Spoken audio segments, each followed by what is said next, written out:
Hey there, everybody. How are you? Let's see. All right. I just want to make sure. So is this my new people who are on today? Marin, Noah, and my mom? Just want to make sure that's you guys. Good afternoon, everybody. I am happy to be reading to you again today. The sunlight's coming from behind me. Maybe that's better. Is that better? Oh, hi, Marion. Thanks for saying good afternoon.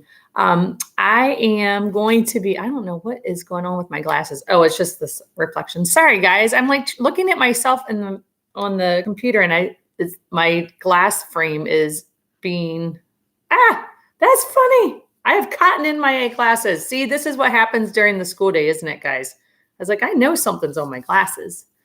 Hi, Lucas. How are you? I'm just doing my typical Miss Simon, like what's happening. Typical. I didn't watch any of the other streams before, so I'm clueless about this book. Okay. So a quick recap. Our person who is Leon Layson, he was in a concentration camp and he actually escaped it because, hi, Daniel, and probably family. So Leon Layson is the main character, and he is Jewish, and his family was first put in the ghetto, and then they were taken to the concentration camps. And we are at the part right now where Schindler sent a list to the concentration camp, and he got his mom and Leon to go and work in the factory. So that's kind of where we're at, where Leon is leaving this horrible place, concentration camp. So hopefully that gives you a little bit of information. All right. So is this my other Noah that's joining us? So I've got two Noahs joining me. Yay. Okay, good. All right. So I'm going to start reading chapter 8 to you guys today. Sorry I missed yesterday. I just had some things I had to run around and do, and I haven't left the house for 2 weeks. So I just had to do a few things yesterday. So I was not able to read at 1 o'clock. It just wasn't a good time for me, but I will read at 1 o'clock for the rest of the week. I'm here. Okay. Okay. Once again, I walked through Krakow and in a daze, this time unable to believe my good fortune. Had I really escaped Plazo? Plazo is the name of the concentration camp, just so you remember. Was I really standing beside my mother? Would we really be reunited with my father and brother? All these questions and a dozen others raced through my mind as our group of 30 approached the Amalia factory. Now, the Amalia factory is the factory that's owned by Oskar Schindler, which is the original guy who hired his dad and then his brother to work in the factory with him. I kept my head down, my eyes focused on the pavement. I was petrified that when we finally arrived at the Amalia subcamp, Goethe would somehow be there and send me back to Plazo. I convinced myself that if I didn't look at anyone, no one would look at me. No one would notice me. I knew from experience that invisibility was the closest I could get to safety. As my mother and I walked together, I could imagine my Gentile friends nearby, still going to school, still playing the streetcar game, but I did not lift my eyes even for a quick peek. I saw Schindler's factory ahead of us. As we drew closer, I tensed and squeezed my mother's hand hard. What I saw was not the nondescript factory building it had been when my father first worked there. Encircled by an electric fence with imposing metal gates, Amalia now had a sinister look. Move to your right. Oh, okay. There. Is that better, Mom? Okay. Now I got interrupted. Okay. What I saw was not the nondescript factory building it had been when my father first worked there. Encircled by an electric fence with imposing metal gates, Amalia now had a sinister look. SS guards are frightening as frightening as the officer who had recently grunted me into the Schindler group stood sentry at the entrance. For a few minutes, I feared that my life might not be any different here than in Plazo. Let's see, comments. My mom read a book called The Trumpet. Oh, Daniel, you'll have to tell me if it was a good book because I will look it up and maybe I will read that. So interesting. Actually, thanks for putting that on there. I will make sure that I look that book up even when I'm done here. Okay, thanks. So Krakow is the name of the city where they have been, and Plazo is the name of the concentration camp. But once we passed through the entrance, my spirits rose.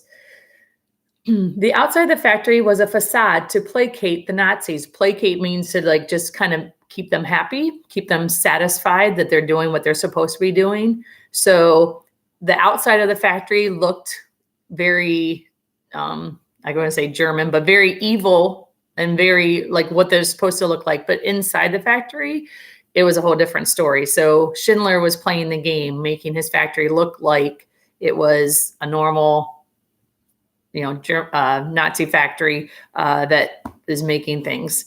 So inside, the atmosphere is very different. In Plazo, men and women were housed in separate barracks, but unlike Plazo, we were allowed to visit each other. SS guards were not permitted to enter any barracks without Schindler's permission. There was slightly better food. At midday, a bowl of real soup, perhaps a slice of vegetable, and at the end of the night, bread with ole. By no means were those 2 scant meals enough to satisfy my hunger, but they were more than I had ever been given in Plazo, more than I had at one time in the nearly 2 years. So that is really crazy to think about. In 2 years, that food that he's having, it was more of a meal than he had ever had, not altogether in 2 years, but at one time, which is really sad. Soon after entering the camp, David and my father found my mother and me. We rushed to hug each other. At that moment, in my father's eyes, I saw a hint of his old pride. He had succeeded in reuniting 5 of us and keeping us alive, at least for now. You'll work with David and me, he informed me with authority. I stared at my brother, whom I glimpsed only a few times in 2 years. He was now 16 and had grown to be almost as tall as my father, but his cheeks were hollow and his clothes hung loosely on his bony frame. You'll be fine, David reassured me. At long last, my mother and father could again talk with each other one-on-one. Their hushed conversations were brief but reassuring. Father shared his best news with me, too. Pasha was alive. Yay, his sister was alive. I know, Lucas, I'm thinking the same thing. Like, how is he not dead? I don't even know. Like, I honestly don't know how people survived on what they survived on in the concentration camps. Like, I don't even know. Like, I can't even explain it, but he must have a purpose here. And he does. You'll see. Where was I at? Father had exchanged messages with her through a contact at the electrical works, but there was still nothing about Herschel or our other relatives in Nerevka, nor was there any news of Salig. He could be out there, I once said to my father, my voice trailing off as the unlikelihood of this sank in. My father said nothing in reply. I was permitted to stay in the same barracks as my father and brother. The terrible isolation and loneliness that had plagued me receded. The 3 of us shared a bunk, with David and me on the top and my father on the bottom. He even has like a bunk bed and not sleeping on like a shelf, a ledge. So that's good. The Amelia factory operated around the clock, with mostly non-Jews working days and Schindler's Jews assigned to the night shifts. Schindler had expanded his factory beyond pots and pans to producing war material. My brother and I worked through the nights on a machine that made casings for the detonators on bombs. Our shifts were 12 hours with no breaks for meals. Okay, guys, imagine this. 12 hours with working and not eating for 12 hours. That's half a day, in case you didn't know. I know you know, I was just kidding. But 12 hours without eating a meal. Oh, my goodness. Okay. If I looked like I might drift off, oh, sorry, my bad. At times I struggled to stay awake doing the repetitive work. If I looked like I might drift off, David nudged me and vice versa. At dawn, I ate my ration of bread, returned to the barracks, and fell exhausted into my bunk. It was on the Jewish shift, as the night shift came to be called, that I began to know Schindler personally. I had heard plenty of stories about the wild parties he threw in his office on the second floor, parties that went late into the night. Now at my workstation, I could hear the laughter and music. After the festivities, Schindler still had the energy to make his rounds at the factory. When he entered our work area, I could smell his cigarettes and cologne before I saw him. Always elegantly dressed, he would meander across a room, stopping to chat with men working at different stations. He had an uncanny ability to remember names. I had grown used to the fact that to the Nazis, I was just another Jew. My name didn't matter. But Schindler was different. He clearly wanted to know who we were. He acted like he cared about us as individuals. Sometimes he paused at David's and my machine and struck up a conversation. Tall and hefty with a booming voice, he would ask how I was doing, how many pieces I had made that night. He stood quietly waiting for my answer. He looked me in the eye, not with the blank, unseeing stare of the Nazis, but with genuine interest and even a glint of humor. I was so small that I had to stand on an overturned wooden box to reach the controls of the machine. Schindler seemed to get a kick out of that. So the title, The Boy on the Wooden Box, I just read that I was so small that I had to stand on an overturned wooden box to reach the controls of the machine. And Schindler seemed to get a kick out of that. So one of the things that saved his life was being able to work in Schindler's factory.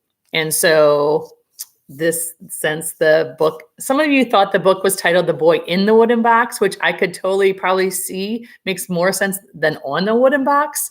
But yeah, so that is the meaning behind the book. And now I'll keep reading a little bit more. Okay. I must admit his attention frightened me at first. Schindler was a Nazi after all, and he had enormous power. When push came to shove, I reminded myself he would side with his fellow Germans. That was to be expected. Furthermore, Schindler had our lives in his hands and can dispose of us at any moment. Gradually, I began to fear him less and actually looked forward to his visits. Never knowing when he might stop by helped keep me awake and focused. I felt proud when Schindler talked with me, although my pride was tinged with anxiety. I think Schindler, in fact, took a shine to me. He would point me out to visitors and say that I am an example of how hard his Jews were working. I had had enough narrow escapes by then to know that that it was best not to be conspicuous, not to stand out, not to make myself a possible target. So when Schindler singled me out, I still felt uneasy. Sometimes he would even gesture toward all three of us, my father, my brother, and me, and say that we were a family of machinists. With a certain sense of pride, he would add, experts, although I knew that was an exaggeration in my case. Then, as an SS officer with skull and crossbones on his hat and a loaded pistol on his belt would come closer and watch me work. I didn't dare look up. I barely dared breathe. I knew that if I messed up, the punishment would be severe for all of us, simply because a Nazi was watching. Weak, malnourished, and sleep-deprived, I wasn't much help to the Nazi war effort, but Schindler didn't seem to care. One evening, he stopped by my workstation and observed me as I stood on my wooden box completing a casing. "How many of those have you made tonight?" he asked. "About 12, I bragged. Schindler smiled and moved on, sharing a private joke with my father. Later, I learned a truly skilled worker easily would have made twice that number. So I thought that was kind of cute that Schindler asked how many he made, and he was all proud of himself that he had done 12. And then later he finds out that really someone who was doing a really good job made double of what he was making. So I thought that was kind of cute. So far, I like Schindler. I think he obviously is interested in his Jews and he's treating them very well. So let's continue see what happens. On another occasion, as Schindler strolled across the factory floor, he caught me away from my station watching a complicated machine as it was being redesigned to perform a different task. I was mesmerized by the intricacy of the procedure and didn't realize how long I had been neglecting my work. I froze when I smelled the familiar cologne and cigarettes, wondering what I should do. In Plazo, I would have been shot or at least lashed at for such a blatant infraction, for being lazy and irresponsible. Instead, Schindler walked by without saying a word. A few days later, I learned that my brother and I were to be transferred to the factory's toolmaking area, which required higher skills and also meant we would be with our father. Rather than punishing me, Schindler had rewarded me for my curiosity. How cool is that? That is awesome. Sometimes the morning after one of his late visits, I would go to get my rations only to discover that Schindler had left word I should receive two portions.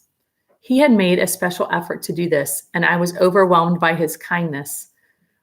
That makes me want to cry. How nice. So Schindler obviously truly cared about these Jewish people, and I'm wondering, he truly saw Leon Layson, and he was the youngest of all the workers for Schindler.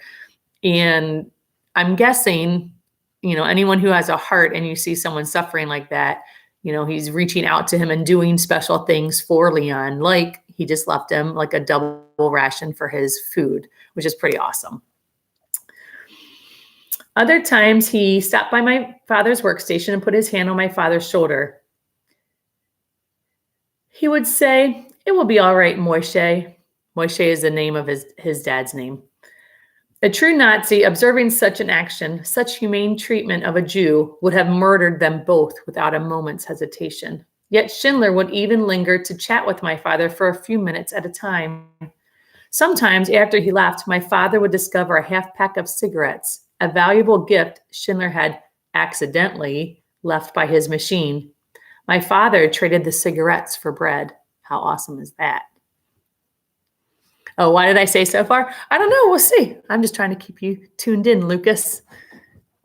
You never know. People can change or they might stay the same. You can probably guess how he did. Maybe. Such acts may seem insignificant given the scale of the evil in those years, but in fact, they were anything but. Schindler dared to rebel against the law of the land, which was to torture and exterminate Jews, not to treat us as fellow human beings. To do that was to risk imprisonment in a labor or concentration camp or execution. Even referring to us by name rather than a grunt and a curse was punishable. By treating us with respect, Schindler was resisting the Nazi racist ideology that constructed a hierarchy of humanity in which Jews were at the very bottom. That was a lot of big words right there. So basically, it's just saying Schindler was basically not agreeing with the Nazi thoughts about how the Jewish people should be at the very, very bottom of the list, how they're lesser human beings than everybody else. So that's basically what that sentence was saying. It had a lot of big words in it. All I knew was that Schindler may have been a Nazi and therefore, by definition, dangerous, but he acted in a way that no other Nazi I knew did. Although I didn't know what to make of it, I was impressed. I was also still wary of him. I had learned that human beings are frequently unpredictable. See, Lucas? I never know. We'll see. Since the summer of 1941, when Germany broke its pact with the Soviet Union, conquered Soviet-occupied territory, and invaded the Soviet Union, a German victory seemed only a matter of time. But actually, time was against the Germans. They had advanced so rapidly the famous German strategy of lightning war that their supplies couldn't keep up with them.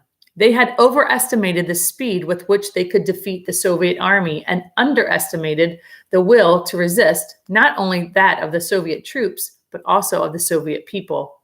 The German army wasn't prepared for the brutally cold Russian winter. With the bloody Battle of Stalingrad, in which as many as 2 million soldiers and civilians were killed, 2 million people, the tide began to turn against the Germans. When we learned of the surrender of the German Sixth Army in early February 1943, we knew a German defeat was probable. Yay! All right, what are you guys saying? Soviet Union, comrades, we must protect them. Oh my gosh. Okay, anyway, I'm moving on. You guys crack me up.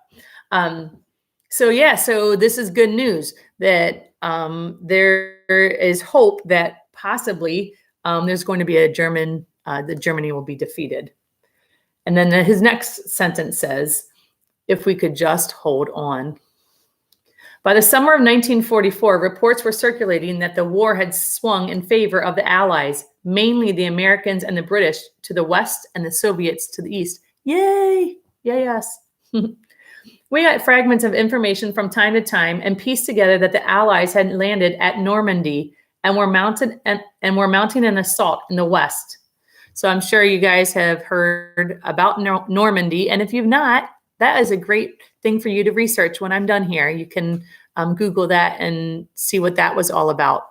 So it's Normandy, Normandy. I think I spelled it right. In mid-July, the Soviet Red Army had reached the pre-war Polish border. That meant the Soviet Army was nearing Narevka, or was already there. Perhaps there soon would be news of Herschel and our other family members. When we found out German businessmen were packing their bags, leaving their factories, and fleeing Krakow with as much money and as many valuables as they could carry, we knew Germany was truly losing the war. Yay. One might think we would have celebrated the news, but in fact, we were apprehensive about what it could mean for us. Would the Germans decide to murder all of us before they left? This was not an unwarranted fear. Rumors reached us at Plazow and all its subcamps were to be liquidated and the inhabitants sent to Auschwitz, a huge Nazi concentration and death camp. The odds of leaving Auschwitz alive were almost zero. Then the news became more troubling. Schindler's factory would be closing and he would start reducing his workforce. A list circulated with the names of those who were to be sent back to Plazow. My name was on it. So were my father's and David's. That's it, I thought. The end. I knew I couldn't survive Plazow again, even if I was there with my father and brother. My mother was to stay at Emalia to help close the factory, but there was little comfort to her. How could she think of her good fortune when her husband and two of her sons were being sent to almost certain death? She broke into tears when my father told her we had been ordered to leave. My father tried to keep our spirits up. Schindler has a plan, he told us. He's going to relocate the factory to a town in Czechoslovakia and take us with him. I just couldn't believe any of it. I didn't see any way Schindler could dismantle, move, and rebuild an entire plant. Why would he go through the complexities of transferring us when he could easily get other Jewish workers for free in his new location? Even if he wanted to take us with him, how could he, wait, I got distracted. I know. Even if he wanted to take us with him, how could he possibly persuade the Nazi administrators, especially Amon Goeth, who had absolute final say over us, to go along with such a crazy scheme? I was convinced that there was no way that Schindler could save us once we were back in Plazow and under Goeth's control. On the day we were to leave, there were about 100 of us lined up in front of the guards who would oversee our return to Plazow.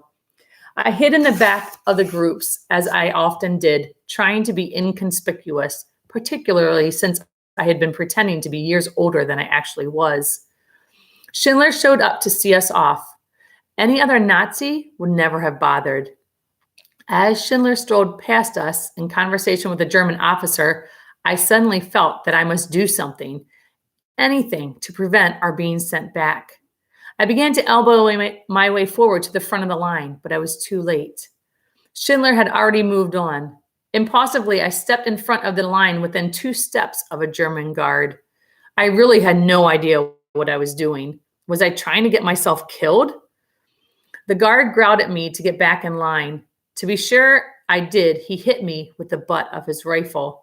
Rather than hitting flesh, he knocked out of my hand the glass thermos bottle that my friend, Mr. Luftig, had given me as a parting gift.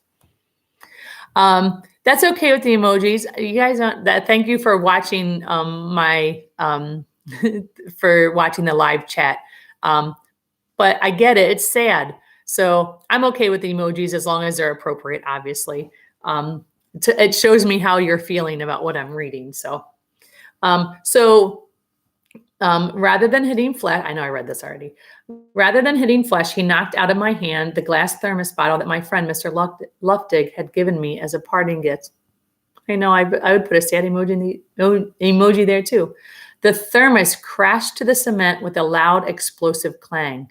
It drew Schindler's attention immediately, and he turned around. That was my moment. "We are being sent away," I cried. My father, my mother, and I." Schindler immediately motioned for the guards to pull the three of us out of line. We were ordered to return to Emalia. Okay, so what a gift from Mr. Luftig. So Mr. Luftig had left Leon that glass thermos. And just when you think something's bad, so as the thermos is hitting the ground, and crashing and breaking, I'm thinking, oh, that's so sad that that memory from Mr. Luftig is now shattered. But it was a gift because that thermos saved his life, because it got Schindler's attention. Schindler turned around, Leon yelled to him, and Schindler pulled him and his brother and his dad out of the line and took them back to Emalia to the factory with him. So think about that. He was given a gift from Mr. Luftig, and really Mr. Luftig gave him the gift of life without even knowing it, which is pretty amazing, pretty awesome. All right, with the emoji things, this is very serious. Let's see what happens. Okay. Schindler had not only saved our lives, he did something more. After he left us, Schindler went to find my mother in the factory. He told her that there had been a mix-up and that we were staying. My mother later told me that at first she didn't believe him. She didn't think he even knew who she was, but it turned out he did. When I think of all his many actions as a rescuer, big and small, it is this one action that first comes to my mind. I think perhaps because it demonstrates such extraordinary compassion. He knew my mother would be distraught, and he knew that only he could comfort her. How awesome is that? So not only did he save them, he went when he got back to the factory to find his mother, and to tell her to reassure her that her family was back at the factory. He didn't have to do that. He already just saved their lives. So it's pretty amazing. I know that Schindler gets kind of a bad rap. There's a lot of things that they talk about Schindler, how bad he was, and he does this and he did that, and he may have done bad things. But in my impression of Schindler, all the things that he did that may or may not have been appropriate or bad, I think what he does for the Jewish people far outweighs the things and the ways that they portray Schindler to be, because they kind of portray him not to be so kind and caring, and he does. Chapter's not over. I got 2 more pages to read, or 3 more pages to read. Sorry, I'll keep reading. I know. Stop talking, Miss Simon. Now all 4 of our names appeared on the list of those who were to stay and help with arrangements for the transition. On that list, my brother and father were numbers 287 and 289, and I was sandwiched between them at number 288. My mother was listed separately along with about 300 other women. As the days passed, it became clear that Schindler really did plan to move his factory to Brunlitz, a town in the Sudetenland of the former Czechoslovakia, now called the Czech Republic, near his birthplace. It took unbelievable courage and ingenuity, not to mention enormous bribes, for Schindler to get the necessary approvals to assemble the lathes, punch presses, and other heavy equipment and transport all of the parts to that distant location. As the dismantling proceeded, it felt like a fantasy to me, but my father's faith in Schindler never wavered. He even hid a few provisions in the storage cabinet of his lathe so that we would have something to eat if and when we arrived. While the machinery was being moved by train, Emalia closed, and we, along with the other Jewish workers, were sent back to Plazau to wait our turn to join Schindler. I trembled with fear as we passed through those gates of hell on earth. Heartsick, I went back to the same routine as before, Up at 5 in the morning, stand in formation for hours, haul rocks, try to avoid drawing attention to myself, hear and see people being randomly shot. The only difference was now the Nazis' focus had shifted. The Soviet army was drawing closer, and the Germans were throwing their energy into covering their tracks. During the next week, some workers, my brother David among them, had to exhume hundreds of bodies from the mass graves where they had been thrown and burn them. When we return, this next part is if you are, this next part is not good. So if you're sensitive, maybe you don't want to listen to this next paragraph, and it's really sad, but it did happen, and it is part of history. So, and it is part of what happened. It's real life happened to Leon's family. When he returned to the barracks, David was in a state of shock. He struggled to find the words to describe what he had seen. He wept as he had told us that he literally had to reach down into graves and lift out and carry the bodies to the burning places. We tried our best to comfort him, but we couldn't make the memory of what he had seen or the stench of death he carried on his clothes and skin go away. David was barely 17. At Plazo, we briefly reunited with my sister, whose factory had also been closed. All of us, Paisha seemed to have held up the best. She was young and strong and had been protected by her job. But the Nazi in charge of her company had taken his money, fled the area, and left his Jewish workers to their fate in Plazo. Somehow, Father dared to approach Schindler in the one last request that his much-loved daughter, whom he had not seen in 2 years, be put on the list of workers to go to Brunlitz. Instantly, Schindler agreed, and now a fifth member of my family was with us. Our luck seemed astonishing. I distinctly remember the date we left Plazo for the last time. It was October 5th, 1944. My father, brother, and I were packed into a cattle car along with other male workers bound for Schindler's new factory. We were told the women would follow on a separate train. Guards sealed the doors, leaving us in darkness. We waited. My father, David, and I clutched hands. Suddenly, the train lurched forward, causing us to lose our balance and pile on top of one another. It seemed the humiliation would never end. We recovered our balance and listened as the train picked up speed and headed west. I saw bits of light coming through the ceiling and walls. I hoped it might be a positive omen. After 6 years, I was leaving Krakow, the city of my childhood dreams and the city that had become a nightmare, and was heading into the unknown. That is the end of chapter 8. So he's going into the unknown. So let's see. Hi, Nate. Good to see you. So what do you guys think is going to happen next? He's supposed to be going to Schindler's factory, and it's the men all traveling together, and his mom and his sister will be following at some point. What do you guys think is going to happen next? Oh, yeah. Oh, my gosh. I totally was thinking that. I was waiting for someone to sing it, actually. Yeah. Man frozen ripped off the last words of this chapter. Oh, do you want me to read the next part of the, did it freeze and I needed to read that like last couple of sentences of the chapter?